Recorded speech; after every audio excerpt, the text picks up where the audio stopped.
WNEM TV5 News Update. Good evening, everyone. I'm Raven Blue. Here's a look at the top stories we're following tonight. Officials say a 21-year-old Saginaw man has been convicted of several federal charges. Cordier Moore was stopped by state police in September of last year. Troopers found 2 guns, including a loaded semi-automatic, a large amount of cash, and the drugs, fentanyl and crack, in his vehicle.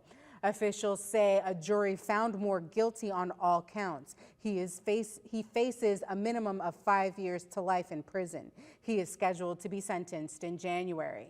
A judge has dismissed a young woman from the jury hearing the trial of 3 men in connection to the 2020 plot to kidnap Governor Gretchen Whitmer. Attorneys accuse the young woman of flirting with one of the defendants, Paul Beller. Beller was a member of the Wolverine Watchmen and is charged with providing material support for a terrorist act. The judge overseeing the trial said the juror took the decision well. The defendant's attorney objected to the dismissal. And Vice President Kamala Harris is in Michigan this weekend. She arrived in Detroit earlier this morning. Officials say she is in the area to fundraise, rally young voters, and talk about the impact of chip production on the U.S. auto industry. Now here's Kyle with a look at your forecast.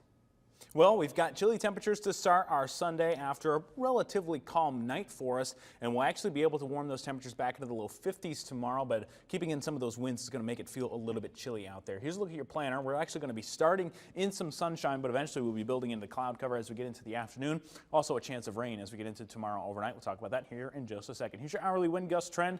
Starting to calm down a little bit as we get into the overnight, but I do think we have the chance for some of those winds to still gust close to 20 miles per hour as we get into tomorrow morning. And on the hour by hour, you can see we've got clouds over the area as we get into the overnight hours for tonight. A few rain showers possible up north, but otherwise it's going to be a calm night for us. And here's 8 a.m. Sunday morning, starting out in that sunshine. You see those winds still out of the west. Eventually they'll get gusty again once we hit the afternoon. Showers start to move into the area as we get into the evening. You're looking at 5 o'clock on Sunday. Most of the shower activity will be along US 127 and to the north. Eventually, though, as we get into the rest of the evening, we'll start to see those rain showers move into places like the Tri-Cities down to Flint and even up into the Thumb. We could even see a little bit of mixing. Take a look at these temperatures off to the side. You could see that we're in the 30s now. It's possible that a few snowflakes try to mix in with those rain showers as we go through early Sunday or Monday morning, excuse me, and then as we get into Monday afternoon, warm up a little bit, then we'll have the chance for those rain showers to potentially be mixed with some sleet. On the 7-day forecast, we've got temperatures